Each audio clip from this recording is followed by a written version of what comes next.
Dhoni uncle కానీ ఈరోజు ఉండుంటే మీకు తగ్గట్టు గుణపాఠం నేర్పించేవాడు. తగ్గట్టు ఆన్సర్ నేను చెప్పేవాడిని కాదు, ఆయనే చెప్పుండేవాడు. లెట్ దెమ్ నో జడ్డు uncle, let them know. Toss ఓడిపిన టెన్షన్లో బ్యాటింగ్ స్టార్ట్ చేసిన సిఎస్కే. సిక్స్లు కొట్టండ్రా అని సంజుని రుతురాజుని ఓపెనింగ్ పంపితే 6 మాత్రమే కొట్టారు. రాజస్థాన్ బౌలర్స్ ఆర్చర్ మరియు బర్గర్ మాత్రం ఫస్ట్ 4 ఓవర్స్ నిప్పులు చెరిగారు. ఎస్పెషలీ శాంసంగ్ అవుట్ చేసిన ball gem of A delivery, ఏమైనా బాల్ వేసినాడా బర్గర్ అనిపించింది. ఆశగా ఆయుష్ మాత్రేని 1 డౌన్ పంపితే హోంవర్క్ చేయడం మర్చిపోయాడో ఏమో, ఫస్ట్ బాల్కే డక్అవుట్ అయ్యి ఇంటికి వెళ్ళిపోయాడు. షాట్స్ కొట్టమని షాట్ని పంపిస్తే 2 రన్స్ కొట్టి సిఎస్కే బ్యాటింగ్ లైనప్కే షాట్ వేశాడు. వీళ్ళ వల్ల కుదరదనిపించి ఇంపాక్ట్ సబ్గా సర్ఫరాజ్ని దింపారు. వచ్చిన వెంటనే 3 బౌండరీస్తో సిఎస్కేకి హోప్ తెచ్చాడు.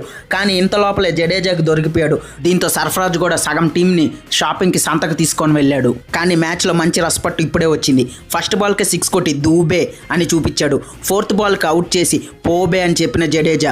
అవుట్ చేసిన తర్వాత జడేజా చేసిన గెస్చర్ చూసి సిఎస్కే ఫ్యాన్స్ అనుకొని ఉంటాడు, అన్నా నువ్వు మనోడు అనుకున్నామే కానీ పగోడువే అని ఖచ్చితంగా ఫీల్ అయి ఉంటారు.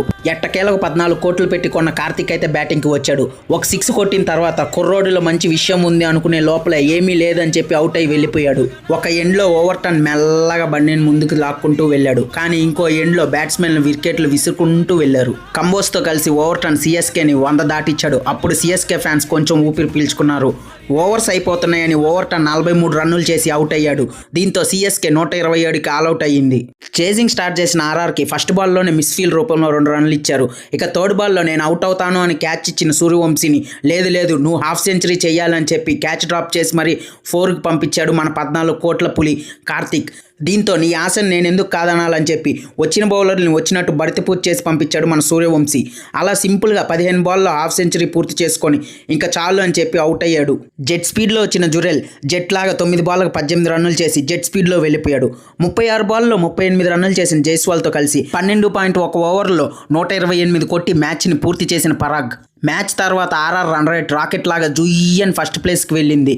సిఎస్కే రన్ రేట్ ఏమో తుస్సని -4తో కిందకి లాస్ట్ ప్లేస్కి పోయింది. సిఎస్కే ఫ్యాన్స్కి నచ్చని ఇంకో విషయం ఏంటంటే ఇప్పటి వరకు ఐపీఎల్లో ధోని లేకుండా సిఎస్కే 6 మ్యాచెస్ ఆడితే దాంట్లో 5 మ్యాచెస్ ఓడిపి కేవలం ఒకే ఒక గేమ్లో గెలిచింది. ఈ మ్యాచ్లో వన్ ఆఫ్ ది హైలైట్స్ 15 బాల్లో హాఫ్ సెంచరీ పూర్తి చేసిన వైభవ్ సూర్యవంశీ. మరి మీకు సెటైర్స్తో కూడిన ఈ రివ్యూ ఎలా అనిపించిందో లైక్ చేసి కామెంట్ చేసి చెప్పండి.